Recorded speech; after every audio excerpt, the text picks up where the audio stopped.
पहला प्रश्न। भगवान, परमात्मा शब्द ही मेरी समझ में नहीं आता है।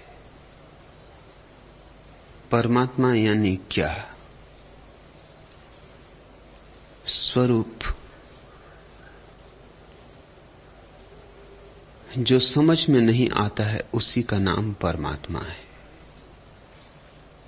जो समझ में आ जाता है उसका नाम संसार। जो समझ में नहीं आता वह भी है।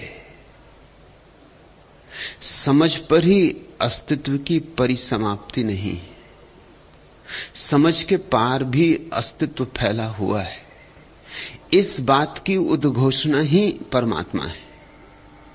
परमात्मा कोई व्यक्ति नहीं है। इसलिए जो परमात्मा को व्यक्ति मानकर खोजने चलेंगे व्यर्थ ही भटकेंगे, कहीं ना पहुंचेंगे। परमात्मा तो अज्ञात का नाम है। अज्ञात का ही नहीं वरन अज्ञेय का।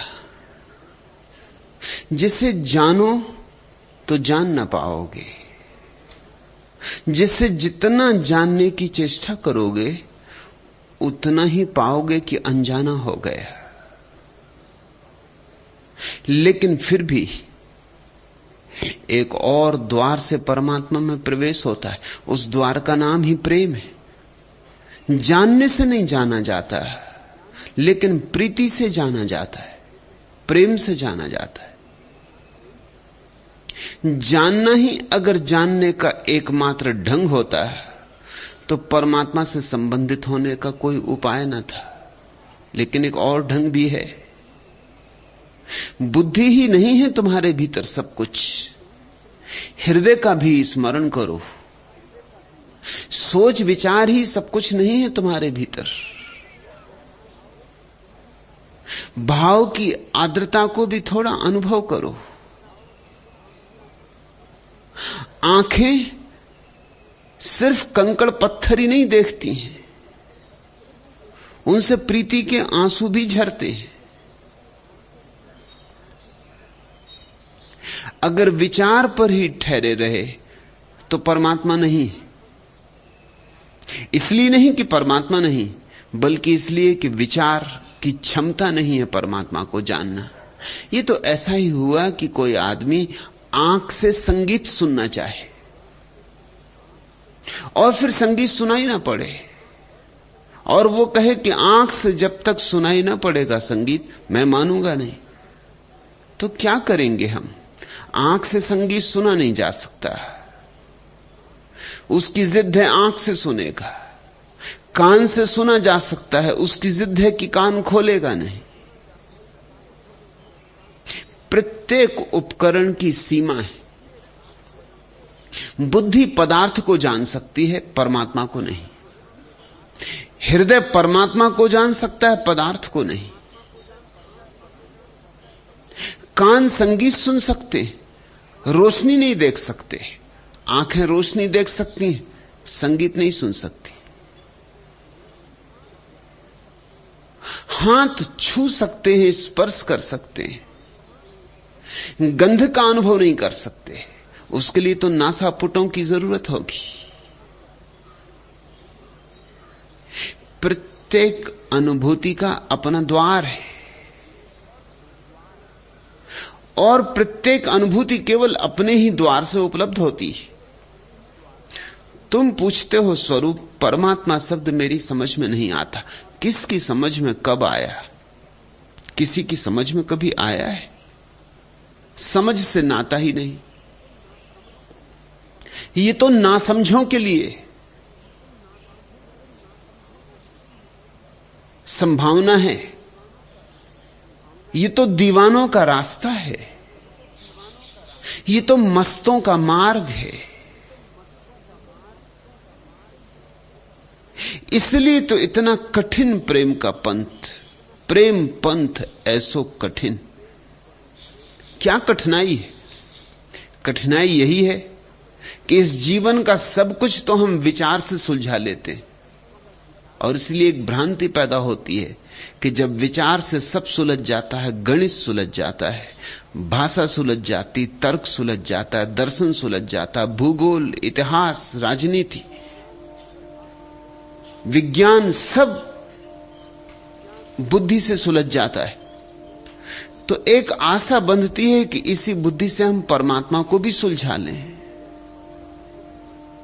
और इसी आशा में उपद्रव हो जाता है, इसी आशा में हमारी निराशा के बीज है, इसी आशा में हमारी विफलता है। और स्कूल से लेकर विश्वविद्यालय तक तुम्हें बुद्धि की शिक्षा दी जाती। इस जगत में कहीं भी तो कोई स्थान नहीं है जहां हृदय का प्रशिक्षण होता हो। इसलिए मैं कहता हूं ये जगत मंदिरों, मस्जिदों, गिरजों से भरा है, फिर भी मंदिर इस जगत से समाप्त हो गए, क्योंकि मंदिर है वह जगह जहां हृदय का प्रशिक्षण मिलता हो। तुम्हारे मंदिर भी बुद्धि से भर गए, वे भी पाठशालाएं हैं, वहां धर्मशास्त्र समझाया जा रहा है। तुम्हारे मंदिर भी मस्तिष्क के ही आवास हो गए। अब वहां हृदय नहीं नाचता, अब वहां प्रेम की बांसुरी नहीं बजती, अब तो वहां भी तर्क के जाल फैलाए जा रहे हैं। हिंदू है वो मुसलमान के खंडन में लगा है, मुसलमान वो हिंदू के खंडन में लगा है। आर्य समाजी सनातनी का खंडन कर रहा है, सनातनी आर्य समाजी का खंडन कर रहा है। मंदिरों में भी खंडन मंडन हो रहा है। प्रीति का फूल खिले तो खिले कहां? मस्जिदों में भी प्रेम की शराब नहीं ढाली जा रही, वहां भी तर्क और तर्क के सहारे ही जितने दूर तक जाया जा सकता है उतनी दूर तक जाने की कोशिश की जा रही। तर्क तो ऐसा है जैसे अंधे के हाथ में लकड़ी, थोड़ा टटोल लेता है, और अंधे के हाथ में लकड़ी थोड़े काम भी आती है। एकदम व्यर्थ है ऐसा मैंने कहा भी नहीं, ऐसा मैं कहूंगा भी नहीं, उसकी अपनी सार्थकता है। अंधा आदमी है तो लकड़ी से टटोल के अपने घर आ जाता है, दरवाजा खोज लेता है, अपने जूते तलाश कर लेता है, टकराता नहीं। मगर अंधे की लकड़ी उसकी आंख नहीं बनती, ना आंख बन सकती। और आंख अगर मिल जाए तो लकड़ी को तत्क्षण छोड़ देना होगा, फिर कौन चिंता करता है लकड़ी की। इसलिए जिन्होंने हृदय को थोड़ा खुलने का अवसर दिया, हृदय की कली को फूल बनने दिया, उन्होंने फिर तर्क की बकवास छोड़ दी। फिर वे परमात्मा में जीने लगे। वे परमात्मा के लिए प्रमाण नहीं देते, फिर वे स्वयं परमात्मा के प्रमाण हो जाते। उनका उठना, उनका बैठना, उनका बोलना, उनका न बोलना, सब परमात्मा की अभिव्यक्ति हो जाती। उनका सारा जीवन परमात्मा का एक गीत हो जाता है। उनके जीवन से एक सुवास उठती। तुम्हारे जीवन से भी वैसी सुवास उठ सकती है। हकदार तुम भी हो, उतने ही मालिक हो तुम जितना कोई बुद्ध, जितना कोई कृष्ण, जितना कोई क्राइस्ट। उतने ही मालिक हो तुम जितने महावीर, जितने मोहम्मद, जितने मीरा। तुम्हारी मालिकियत जरा भी कम नहीं। मगर अगर तुम दीवार से निकलने की चेष्टा करोगे और ना निकल पाओ तो अपने भाग्य को कसूर मत देना। दरवाजा है तो दीवार से निकलने की चेष्टा क्यों कर रहे हो? क्यों दीवार से सिर मार रहे हो? और सिर से जितने भी काम होते हैं बस वो दीवार से सिर मारने जैसे। तुम्हारे भीतर एक और भी अंतरंग जगत है। तुम्हारे भीतर भाव का भी एक लोक है, बहुत कोमल, बहुत नाजुक। और चूंकि कोमल है, नाजुक है, इसलिए बहुत छिपा के रखा गया है। जितनी बहुमूल्य चीज होती है उतना ही तो गहरा हम खोद के जमीन में उसे गड़ा देते कि चोरी ना हो जाए। बुद्धि तो ऊपर ऊपर है क्योंकि कचरा है। हृदय बहुत गहरे में है क्योंकि वही तुम्हारी संपदा है, वहीं तुम्हारी समाधि छिपी और वहीं तुम्हारे समाधान है। बुद्धि काम चलाऊ है, बाजारू है, सस्ती है। हृदय तुम्हारा जीवन का मूल आधार है। समझा तो कोई भी नहीं परमात्मा को कभी, और न कोई कभी समझ सकेगा। जिस दिन परमात्मा समझ में आ जाएगा उस दिन धर्म का अंत हो जाएगा। उस दिन धर्म की मृत्यु समझ लेना।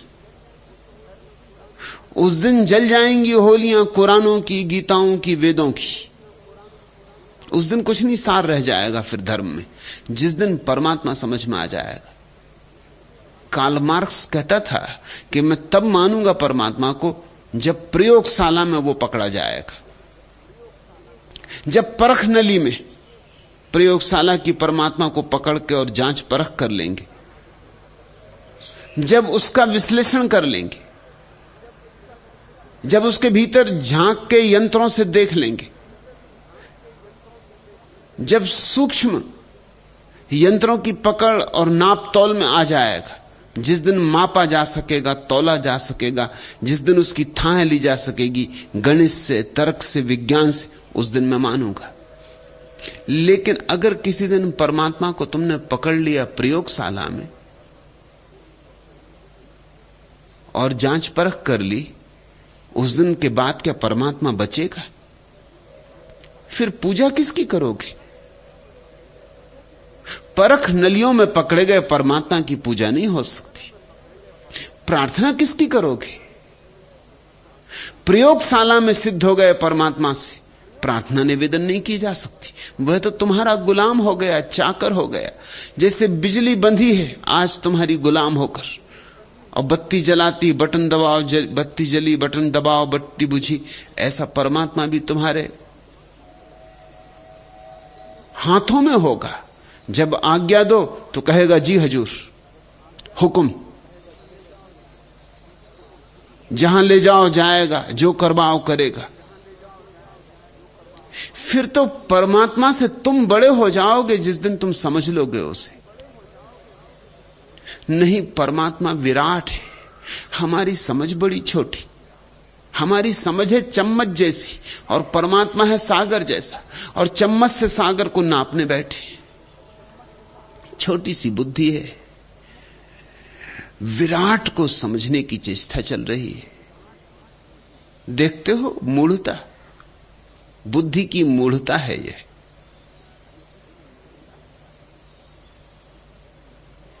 इतने छोटे से चम्मच से इतना बड़ा सागर तुम न नाप सकोगे, कोई नहीं नाप सका। लेकिन इसका यह अर्थ नहीं कि सागर नहीं है, क्योंकि तुम नाप नहीं पाते। नापने की जरूरत नहीं है। सागर में डुबकी लो, नहाओ, सागर की लहरों पर तिरो, नौका छोड़ो सागर में। सागर की पुकार है अज्ञात की पुकार। और जितना जितना तुम समझने लगोगे, और जब मैं समझने शब्द का प्रयोग करता हूं तो मेरा अर्थ है जितना जितना तुम्हारा हृदय भावित होने लगेगा, जैसे जैसे तुम्हारी भावना गहन होने लगेगी, भक्ति सघन होने लगेगी, वैसे वैसे तुम पाओगे और भी समझने को शेष है। जितना समझोगे उतना ही ज्यादा समझने को शेष है। और जो पराकाष्ठा है ज्ञान की, वह जानते हो क्या है?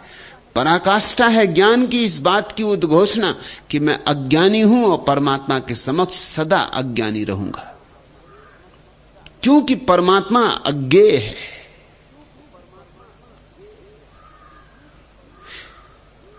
इसलिए समझ तो तुम ना पाओगे, लेकिन जी सकते हो। मैं तुम्हें परमात्मा को जीने का रास्ता बता रहा हूं, समझने का रास्ता नहीं। मैं कोई पंडित नहीं हूं, कोई उपदेशक नहीं हूं, कोई दार्शनिक नहीं हूं। शास्त्रों से मुझे कुछ लेना देना नहीं है, शास्त्रों का मुझे कुछ ज्यादा पता भी नहीं है। जो मैं तुमसे कह रहा हूं वो निज की भावना का निवेदन कर रहा हूं। बुद्धि से मैंने भी परमात्मा को पाना चाहा था, नहीं पा सका। बहुत बुद्धि लगाई, जितनी बुद्धि लगाई उतना मैं नास्तिक होता गया। फिर एक दिन ये व्यर्थता दिखाई पड़ी कि बुद्धि जितनी सघनता से प्रयोग करो उतनी ही नास्तिकता गहन होती जा रही है। तो जरूर मैं कुछ गलत रास्ते पर चल रहा हूं। अगर सूरज की तरफ चलेंगे तो आंखों में रोशनी बढ़नी चाहिए, अगर सूरज की तरफ पीठ करके चलेंगे तो अंधेरा बढ़ता जाएगा। अगर बगीचे की तरफ चलेंगे तो हवाएं सुगंधित होने लगेंगी, शीतल होने लगेंगी। अगर पीठ करके चलेंगे तो हवाओं में जो सुगंध थी वो भी खो जाएगी, जो शीतलता थी वो भी खो जाएगी। जल्दी ही ये बात मुझे समझ में आनी शुरू हो गई कि जितना ही मैंने विचारा है, जितना ही सोचा है, उतना ही परमात्मा मुश्किल हो गया। मानना ही मुश्किल हो गया, जानना तो दूर, स्वीकार करना मुश्किल हो गया। और मैंने परिपूर्णता से चेष्टा की थी। विश्वविद्यालय से मुझे निकाल दिया गया था क्योंकि कोई अध्यापक मुझे अपनी कक्षा में लेने को तैयार नहीं था। अध्यापक कहने लगे कि इतना ज्यादा तर्क,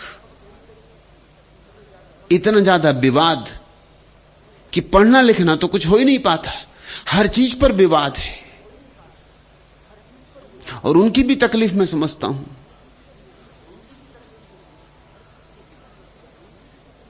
और हर चीज पे विवाद किया जा सकता है, और विवाद से ही मैं खोजने चला था सत्य को।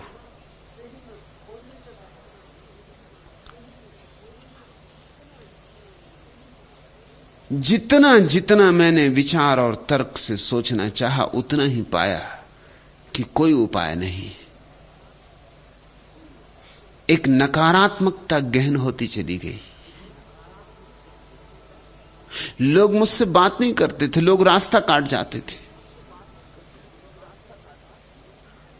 क्योंकि मुझसे बात करने का अर्थ था कि उनकी सारी मान्यताएं, उनकी सारी धारणाएं गलत हैं।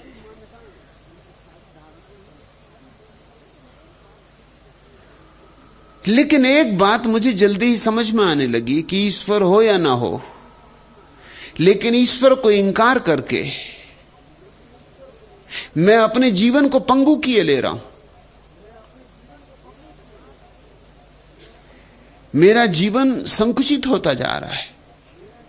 नकार से कोई जी नहीं सकता, इंकार में कैसे जियोगे? नहीं में जगह ही नहीं है जीने लायक। जीवन तो हां में होता है, स्वीकार में होता है। हर चीज को नहीं करते जाओगे तो सिकुड़ते जाओगे। परमात्मा भी नहीं है, आत्मा भी नहीं है, तो फिर बचेगा क्या? जो सबको इंकार करेगा उसको अन्यथा अंततः अपने को भी इंकार करना पड़ेगा। तर्क की वह पराकाष्ठा है। जो तर्क की तलवार से खेलेगा, एक न एक दिन उसे अपनी गर्दन भी काट ही लेनी होगी। उसके संदेह बढ़ते चले जाएंगे, और जितने संदेह होंगे उतना ही जीवन मुश्किल हो जाएगा। एक एक कदम उठाना मुश्किल हो जाएगा।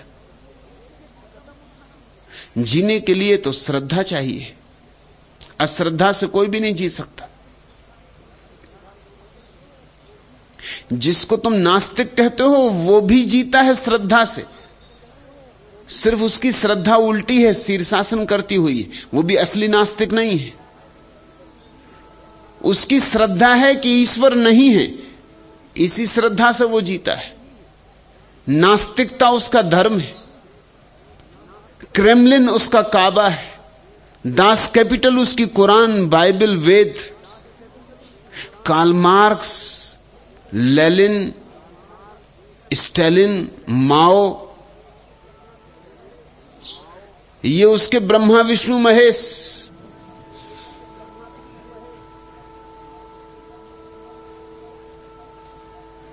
नास्तिकता नास्तिकता नहीं है उसकी। कम्युनिस्ट अपने कम्युनिज्म के लिए मरने को तैयार है उतना ही जितना मुसलमान इस्लाम के लिए मरने को तैयार है। भेद कहां है? दास कैपिटल के लिए वो अपनी कुर्बानी देने को तैयार है, किताब के लिए। न कोई ईश्वर है, न कोई आत्मा है, अकेली किताब के लिए, सिद्धांत के लिए। उसने नास्तिकता में से धर्म निकाल लिया, नास्तिकता उसकी आस्तिकता बन गई। कहता है नहीं, लेकिन भीतर हां छिपा है। मेरा नहीं पूरा पूरा नहीं था, उसमें कहीं कोई हां नहीं था। और इसलिए मैं कहता हूं, जो अगर हिम्मत रखते हो परम नास्तिक होने की तो घबराना मत।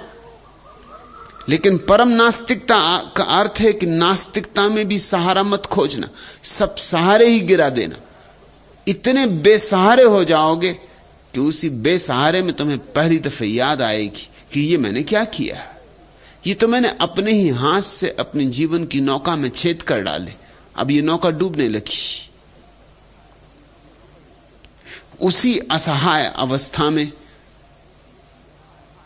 तुम्हारे भीतर क्रांति की घटना घट सकती कि मस्तिष्क से हृदय की याद आए कि मेरे पास एक और भी उपाय है, प्रीति का, प्रेम का, भाव का। चलूं उससे भी तलाश लूं, मरता क्या ना करता, तिनके का सहारा भी खोज लेता है, ख्याल रखना।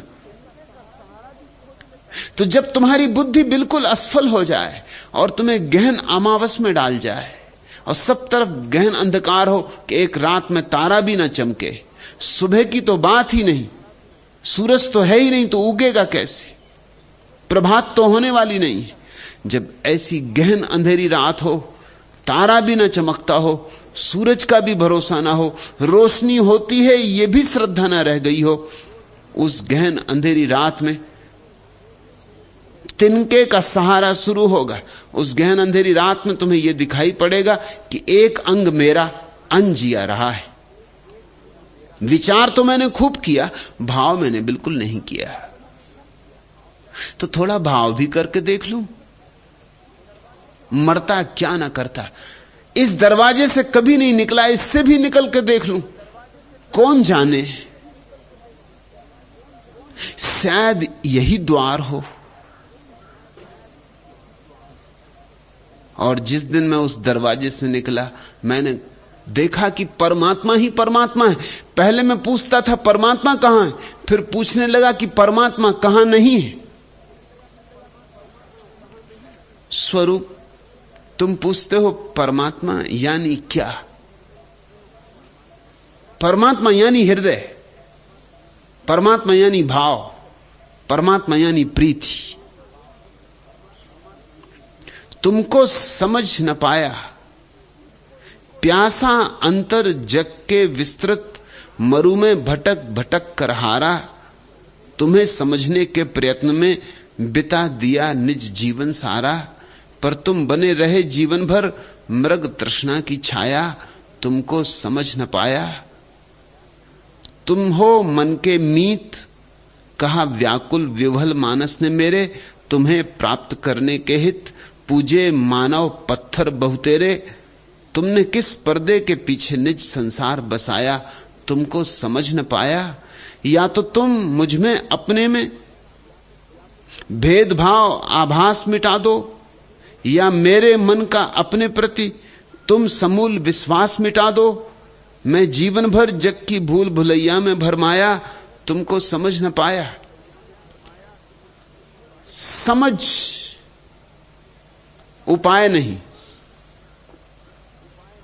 दीवानगी। कहो ना समझी, ज्ञान मार्ग नहीं, कहो अज्ञान, निर्दोष भाव, छोटे बच्चे की भांति। आश्चर्य विमुग्ध होकर देखोगे तो परमात्मा है, तर्क विक्षुब्ध होकर देखोगे परमात्मा नहीं है। तर्क का चश्मा चढ़ाया कि परमात्मा एकदम विदा हो जाता है संसार से। तर्क का चश्मा उतारो, प्रीति की जरा आंख खोलो और तुम पाओगे चारों तरफ वही वही।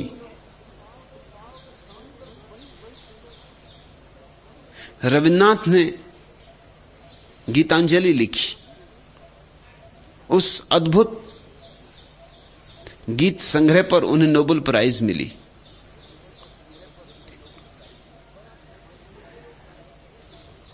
बड़ा सम्मान हुआ। पहले जो लोग गाली देते थे उन्होंने भी सम्मान किया। रविन्द्रनाथ के बड़े विरोधी थे बंगाल में। कुछ आदमी अजीब ही है। रविन्द्रनाथ ने किसी का कुछ बिगाड़ा नहीं था, मगर बड़े विरोधी थे। ईर्ष्या, जलन, हजार उपद्रव खड़े होते। लेकिन नोबेल प्राइज मिलते ही बड़े सम्मान होने लगे। जगह जगह समारोह, आयोजन, फूलमालाएं। लेकिन एक आदमी रविन्द्रनाथ के पड़ोस में रहता था, एक बूढ़ा आदमी। उसने नहीं किया सम्मान। वो तो एक दिन आया, उससे रविन्द्रनाथ थोड़े डरते भी थे। उसकी आंखों में कुछ ऐसा था कि वो ऐसे दिखता था जैसे कि आंख कटार हो कि भीतर तक भेज जाए। उस आदमी में कुछ बात थी। उसने आके फिर रविन्द्रनाथ की आंखों में देखा, होगा कुछ नहीं, सब बकवास। तुमने ईश्वर देखा है? चले ईश्वर की बात करने। मिल गई नोबेल प्राइज, क्योंकि गीतांजलि तो ईश्वर के गीत हैं, बड़े प्यारे गीत हैं। तुमने देखा है ईश्वर? रविन्द्रनाथ ऐसे व्यक्ति भी ना थे कि झूठ बोले, इसलिए ये भी नहीं कह सकते थे देखा है। और उस आदमी की आंखों को धोखा देना था भी मुश्किल। वो ये कह के चला गया कि पहले देखो फिर लिखना ये गीत। जब देखोगे तब मैं स्वीकार करूंगा। गीत मीत लिखने से कुछ भी नहीं होता, ये तो कोई भी लिख लेता है। हां, तुम अच्छे कवि हो, मगर अभी ऋषि नहीं हो। भूल मत जाना, ये सम्मान समारोह, ये फूलमालाएं, ये जगह जगह आदर सत्कार, भूल मत जाना। याद दिलाने आता रहूंगा। और वो याद दिलाने आता था। वो याद कोई अच्छी नहीं दिलाता था, रविन्द्रनाथ को बुरा लगता था। रास्ते पे मिल जाता तो बीच हाथ पकड़ के बीच रास्ते पे याद दिला देता था, भूल मत जाना। फूलमालाओं में बहुत भूल गए। देख के ही रहना, देखो तब मानूंगा। उससे रविन्द्रनाथ बचने लगे। कहीं जाना होता तो दूसरे रास्ते से जाते ताकि उसका घर ना पड़े। वो आता घर तो इंकार करवा देते कि घर पे नहीं। फिर एक दिन सुबह एक घटना घटी। रात वर्षा हुई थी और जगह जगह रास्ते के किनारे पानी के डबरे भर गए थे। और सुबह सुबह रविन्द्रनाथ सागर की तरफ घूमने गए। सागर में सूरज को उगते देखा। बड़ा सुंदर प्रभात था। सुबह का सन्नाटा, सागर की नमकीन हवा, रात भर की नींद की ताजगी, पक्षियों का उड़ना, सूरज का उगना। एक क्षण को रविन्द्रनाथ स्तब्ध बंधे रह गए। उस घड़ी में विचार सरक गए, बुद्धि सरक गई। उस घड़ी में हृदय से कुछ नाता बना। उस घड़ी में सूरज ने जैसे हृदय को छू लिया, जैसे सूरज की किरणों ने हृदय के साथ छेड़खान कर दी। थोड़ा रंग भीतर छिटक गया। आनंद मग्न लौटते थे कि वही सूरज रास्ते के किनारे भरे डबरों में भी दिखाई पड़ा। और जब जब जहां जहां डबरों में सूरज दिखाई पड़ा, फिर वही भनक, फिर वही मस्ती आ गई, बार बार आती रही। और तभी अचानक वो आदमी रास्ते पे मिल गया। आज उस आदमी को देखकर मन में कोई विरोध नहीं उठा, तिरस्कार नहीं उठा, बचने का भाव नहीं उठा, खुद पर भरोसा ना आया। भाव उठा उसे आलिंगन में लगा लेने का, और जाके उस आदमी को गले लगा लिया। उस बूढ़े ने मुस्कुराया, रविन्द्रनाथ की आंखों में देखा और कहा कि अब मुझे स्वीकार है, आज कुछ हुआ, आज तुम्हारे भाव आंदोलित हुए, आज तुम्हारी हृदय तंत्री बची, स्वागत, धन्यवाद। मैं इस दिन की प्रतीक्षा में था। वो जो तुमने गीतांजलि लिखी सब बुद्धि का ही विलास है, मगर आज कुछ हुआ, आज तुम्हारा रंग और ढंग और, आज तुम्हारी गंध और, आज तुम्हारी तरंग और। रविन्द्रनाथ ने कहा है कि नोबेल प्राइज पाके मुझे जो आनंद न मिला था, उस दिन उस आदमी की इस बात से मुझे आनंद मिला। उसकी आंखों ने मेरे ऊपर अमृत की वर्षा कर दी।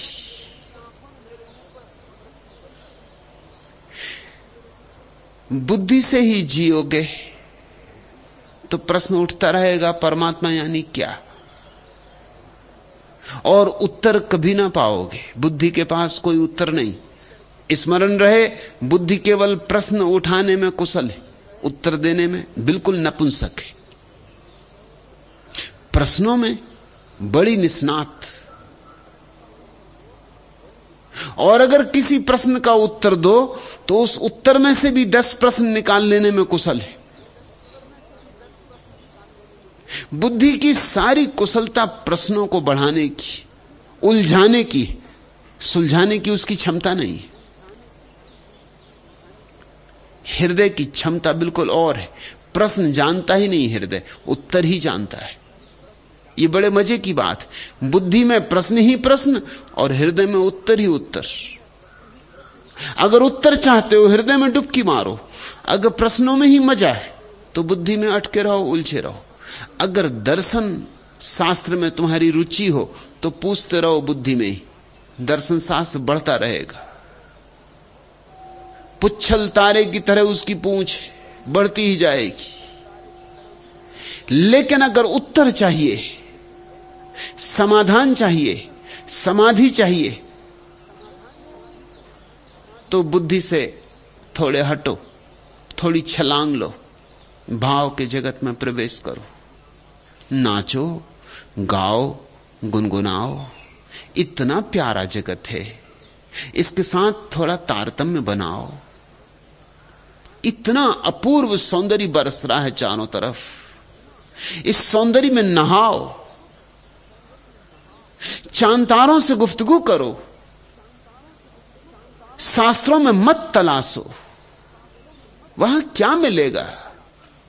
कागज हैं, स्याही के धब्बे हैं कागजों पर। आकाश ज्योतिर्मय तारों से भरा है, तुम अपनी किताबों में खोजने में लगे हो। परमात्मा जगह जगह सघन होकर मौजूद है, वृक्ष में वृक्ष होकर, चट्टान में चट्टान होकर, मनुष्य में मनुष्य होकर। ये सब उसके ही रूप हैं, मगर बुद्धि नहीं इनको पहचान पाएगी। चलो थोड़ा प्रीति में खोजें, चलो थोड़ा दूसरा द्वार टटोलें।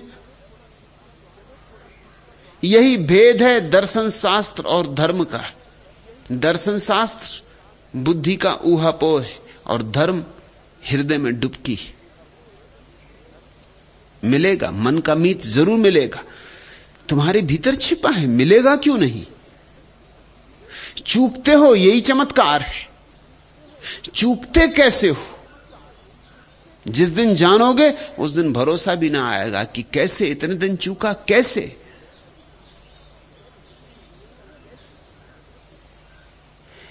लेकिन चट्टान की तरह तुम्हारी बुद्धि और तुम्हारे हृदय में एक दीवार उठ गई।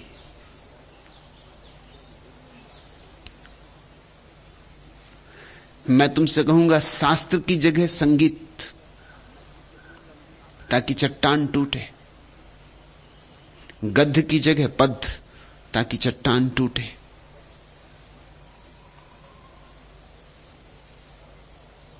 तर्क की जगह प्रीति, ताकि चट्टान टूटे। होशियारी छोड़ो, परमात्मा के सामने होशियार होकर जाना चाहते हो? होशियारी पर्दा है। नादान बनो, नादान बनने का अपना मजा है।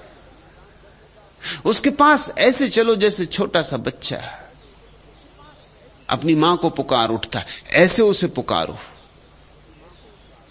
और अगर तुम्हारी पुकार में तुम्हारी प्यास होगी, और तुम्हारी पुकार में तुम्हारे आंसू होंगे, और तुम्हारी पुकार में तुम्हारी अभीप्सा होगी, तो